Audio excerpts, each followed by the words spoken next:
छोटा बंदर भाग नरेंद्र भाग नरेंद्र छप्पन इंच का छोटा बंदर भाग नरेंद्र भाग नरेंद्र छप्पन इंच का छोटा बंदर भाग नरेंद्र भाग नरेंद्र छप्पन इंच का छोटा बंदर भाग नरेंद्र भाग नरेंद्र छप्पन इंच का छोटा बंदर भाग नरेंद्र भाग नरेंद्र छप्पन इंच का छोटा बंदर भाग नरेंद्र भाग नरेंद्र इनकलाब जिंदाबाद इनकलाब जिंदाबाद। मोदी मादर चौथ है और मादर चौथ कहना कोई ऑफेंस नहीं है। ऐसा ट्रीट किया जा रहा है जैसे हम एंटी नेशनल हो। सरकार दलाल है। नरेंद्र मोदी मादर चौथ। आप प्यार से नहीं मानोगे तो हथियार से तो मानोगे। नेपाल बनाने में 2 मिनट लगेगा मोदी जी अगर नहीं मानेंगे प्यार से। राहुल गांधी पढ़ा लिखा है, लंदन ऑक्सफोर्ड यूनिवर्सिटी से। राहुल गांधी से पढ़ा लिखा वो मोदी जी को वार्निंग देना चाहूंगा, वेट एंड वॉच। पर अब छात्रों का जोश दुगना है और भीड़ बढ़ती चली जा रही है।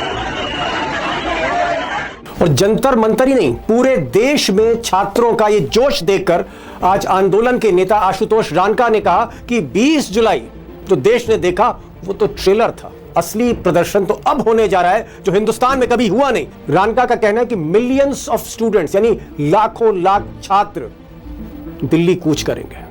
We have said this very clearly. What happened on 20th was a trailer. If the government doesn't agree, millions more will come to Delhi because this time will not hold back, will not stay silent. अब 20 जुलाई का trailer देखकर बहुत से security experts का कहना है कि अगर ये भीड़ 10 गुना बढ़ती और वाकई मिलियंस ऑफ स्टूडेंट अगर आ जाते हैं, संसद घेर लेते हैं, दिल्ली में कूच कर जाते हैं, तो फिर पुलिस और पैरा मिलिट्री के बस का नहीं है। सेना बुलानी पड़ेगी सरकार को। अब दोस्तों ऐसी नौबत दिल्ली में आ ही जाए अगले प्रोटेस्ट को लेकर और सेना बुलानी पड़े, तो यहां पर एक चीज मैं बहुत जिम्मेदारी के साथ कहना चाहूंगा एक बात कि सेना अपने देश के बच्चों पर कभी बल प्रयोग नहीं करती। सेना कभी बल प्रयोग कर ही नहीं सकती है। और अगर सेना ने हाथ खड़े कर दिए मौके पर, तो फिर मिस्टर मोदी का क्या होगा? मोदी जी का फिर क्या होगा? मोदी जी अपने अहंकार पे अड़े रहे तो फिर तख्ता पलट दशेरा बनेगा, अहंकार का रावण जलेगा। ओह माय गॉड, अहंकार का रावण। लॉ एंड ऑर्डर के लिए आर्मी बुलानी पड़ेगी। ये तय फिर आर्मी तय करेगी कि बच्चों पे गोलियां चलानी नहीं चलानी है। अब दोस्तों सच्चाई ये है कि नरेंद्र मोदी के पास वक्त बहुत कम है।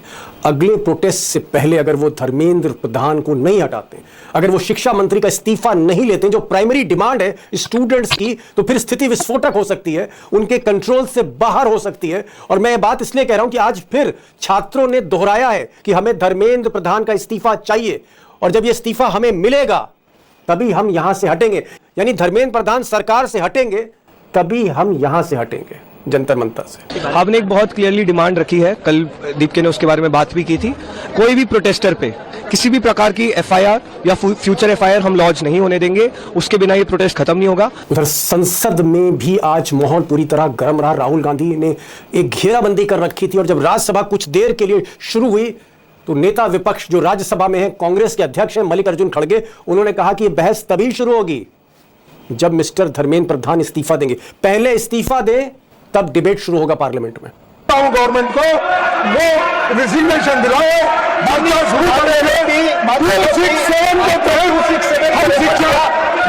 शुरू करेंगे।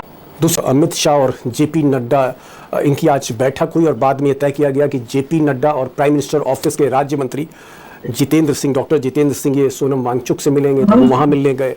उसके बाद जेपी नड्डा ने एक तरह से बहुत विनम्र होकर झुककर छात्रों को न्योता दिया कि भाई आए हमारे दफ्तर में। छात्रों ने मना कर दिया कि हम आपके दफ्तर में नहीं जाएंगे, अगर आपको आना है तो जंतर मंतर पर आइए, और अगर जंतर मंतर आने से आपको डर लगता है तो कोई तीसरी जगह बताइए। यानी कुल मिलाकर अब छात्र जो है वो हावी होते जा रहे हैं सरकार पर। आज सुबह फिर से पुलिस वाले हम लोगों के पास रीच आउट किया, उन लोगों ने बोला कि जेपी नड्डा जी हम लोगों से बात करना चाह रहे हैं, तो उनके घर बुलाया। हमने सरासर मना कर दिया कि हम लोग किसी के घर नहीं जा रहे, हम लोग किसी के ऑफिस नहीं जाएंगे। जनता का दरबार यहाँ लगा हुआ है, जनता के बीच आना चाहिए मिनिस्टर्स को। अगर उनको बात करनी है तो बातचीत जंतर मंतर पे होगी। लेकिन हम भी पढ़े लिखे लोग हैं, तो हम लोगों ने सोचा कि अगर उनको डर है कि यहाँ पे कोई सिक्योरिटी सिचुएशन हो जाए तो इससे कोई न्यूट्रल प्लेस जंतर मंतर के आसपास में हम लोग मिल सकते हैं। और दोस्तों जिस तरह से संसद के भीतर, संसद के बाहर पूरे देश में प्रेशर बढ़ता जा रहा है। अभी तो मैंने किसानों की बात नहीं की, जो किसान चारों तरफ से कूच कर गए। हरियाणा बॉर्डर पर किसान हैं, यूपी और दिल्ली बॉर्डर पर किसान हैं, हर तरफ किसान है चारों तरफ, और बीच में दिल्ली के अंदर छात्र हैं। ये जो कॉम्बिनेशन है जवानों का किसानों का, इसका प्रेशर बढ़ रहा है। संसद के भीतर विपक्ष का प्रेशर बढ़ रहा है। और मुझे लगता है कि तीन शर्तें रखी हैं। अब ये 3 शर्तें कह लीजिए या एकमात्र विकल्प कह लीजिए मोदी जी का, कि ये ऑप्शन अगर मोदी जी ने अडॉप्ट नहीं किया, अगर उन्होंने फैसले नहीं लिए, 3 फैसले नहीं लिए, और तीनों लेने मोदी जी को। और ये अगर तीनों फैसले नहीं लेते तो मैंने पहले भी आपसे कहा कि फिर मोदी के पास कुछ भी विकल्प नहीं बचता, और पुलिस के बस में अब सिचुएशन नहीं है, अब सेना ही बुलानी पड़ेगी। 3 फैसले। नंबर 1 फैसला सबको पता है, धर्मेंद्र प्रधान का इस्तीफा, और मोदी को यहां सीरियस होना पड़ेगा। धर्मेंद्र प्रधान को अगर वो कुर्बान नहीं करते हैं तो खुद कुर्बान हो सकते हैं। और नंबर 2, संसद के भीतर बहस हो, डिबेट हो, जवाब दे सरकार कि छात्रों पर जो लाठीचार्ज करी है उसका जिम्मेदार कौन, उस पर जांच होनी चाहिए। और तीसरी शर्त, अब तीसरी जो शर्त है, जो कंडीशन है, वो बड़ी मुश्किल राहुल गांधी ने रख दी है और छात्र भी अब रख रहे हैं कि मिस्टर मोदी अपोलोजाइज कर रहे हैं, मिस्टर मोदी माफ़ी मांगे। अब दोस्तों, माफ़ी मांगने की जहाँ तक बात है, अभी तक तो मोदी के मिजाज में नहीं है। बहुत कम ऐसा हुआ है कि जब मोदी ने माफ़ी मांगी तो मोदी से माफ़ी मांगने की बात है, तीसरी शर्त है। और अगर ऐसा नहीं करते, इन तीनों शर्त में से एक भी ड्रॉप करते हैं, आने वाले दिन मोदी जी के लिए अच्छे नहीं है, सरकार के लिए अच्छे नहीं है। बहरहाल मोदी सरकार के लिए स्थिति इस वक्त बहुत, आप कह सकते हैं, डिफिकल्ट सिचुएशन। सरकार है नरेंद्र मोदी की, जिसको तानाशाह सरकार आप कह सकते हैं, कि बच्चे जो है अब उसको आदेश दे रहे हैं। आज सुबह नड्डा साहब का पैगाम गया बच्चों को जंतर मंतर कि आइए हमसे बात करिए शिक्षा के इशू पर, तो बच्चों ने कहा कि नहीं, आप जंतर मंतर आइए, हम आपके घर और दफ्तर नहीं आएंगे, आप यहां आइए, और अगर आपको यहां आने से डर लगता है तो हम किसी तीसरी जगह पर बात करेंगे। क्या आपको लगता है कि नरेंद्र मोदी, उसकी सरकार को बच्चे, देश के बच्चे डिक्टेट कर रहे हैं?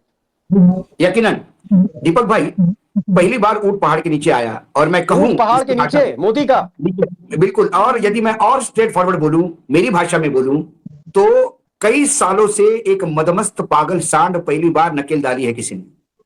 Oh my God. मुख्यमंत्री थे जब भी, नरेंद्र मोदी के पूरे लाइफ टाइम में नरेंद्र मोदी डिक्टेट नहीं हुए किसी से, वो अपनी राजनीति करते आ रहे हैं। आप देखिए, संजय जोशी से नहीं पटी, उसको ठिकाने लग दिया। अरे अडवाणी जी को ठिकाने लगा दिया भाई। बाकी तो कोई बचता ही नहीं। पहली बार किसान, 700 किसान शहीद हुए, 10 से मस नहीं। उत्तर प्रदेश के इलेक्शन और 1 साल नहीं होते तो 1 साल और ये प्रदर्शन चलने देता। लेकिन जेनजी जो है, ये किसान नहीं है, ये कोई हिरेन पांड्या नहीं है, ये कोई लोया नहीं है, ये गुजरात के मंडी चुनाव नहीं है, ये आपके बंगाल के चुनाव नहीं है कि पैरामिलिट्री फोर्स लगा दिया और डंडे के बल से जीत गए ना। ये जेनजी है, और इस जेनजी के साथ पूरा भारत खड़ा हो जाता है। हो सकता है किसानों के साथ तुम थोड़ा सा बदनाम कर लो, उनको खालिस्तानी है, ये है, वो है, लेकिन जेनजी जो है, मैं आपको बताता हूं क्यों बोल रहा हूं कि पूरे देश से समर्थन है। सिंपल सी बात है, जो इन बच्चों को खाना आ रहा है, कहां से आ रहा है? ये जो खाना देने वाली एजेंसियां हैं, स्विगी वगैरह, जो पोर्टल्स है, जोमेटो वगैरह जी, जोमेटो, स्विगी, इनके लोग खाना लेके आ रहे हैं। भाई ये कहां से दे रहे? कोई कहे ये कलकत्ता से आया है, एक ने कहा ये नांदेड़ से भेजा है महाराष्ट्र में, किसी ने कहा ये चेन्नई से है, किसी ने ये कहा मदुरई से है, किसी ने ये कहा कलकत्ता से है, कलकत्ता से 4 पिज्जा, जो भी बच्चे उनको बांट दो। डिलीवरी पॉइंट क्या है? Jantar Mantar. Jantar Mantar has become address और delivery point of food. Gurdwara अलग चल रहा है, मस्जिदों से खाना आ रहे हैं, लोग स्वयंभू दे रहे हैं खाने। रेडी वाले बोल रहे हैं कि अरे बस क्या कमाना, रोज कमाते, आज तुम बच्चों खा लो। क्यों? इसका मतलब जन समर्थन है। और दूसरी बात, ये जंतर मंतर छोड़िए, हम जंतर मंतर के इर्द गिर्द क्यों घूम रहे हैं? इस देश में 200-250 जगह जंतर मंतर बन चुके हैं। ओहो, देहरादून, जितने राज्यों के कैपिटल है वहां पे जंतर मंतर है। फिर बीट ग्रेट टाउन आई है, हर जगह। जबलपुर में मिलेगा आपको, इंदौर में मिलेगा आपको, भोपाल में मिलेगा आपको, लंदन में मिलेगा आपको, न्यूजीलैंड में मिलेगा आपको, जर्मनी में मिलेगा। क्योंकि जनजी की कोई देश नहीं है, सही मायने में ग्लोबल विलेज में जीता है जनजी। और जनजी को बेवकूफ नहीं बना सकते आप। कल क्या किया? एक जल्लाद को लेके आया आप, आपने सोचा कि बच्चों को मारेंगे, ठीक कर देंगे। आपने क्या किया? ट्रक लाए पत्थरों के। बच्चों ने एजुकेशन के पहले बोल दिया कि हमारा मार्च के पहले ट्रक आए पत्थरों के, देखिए किसके। जहां हमारे लोगों को अंदर आने नहीं दिया जा रहा है, वहां ट्रक कैसे आएंगे हमारे?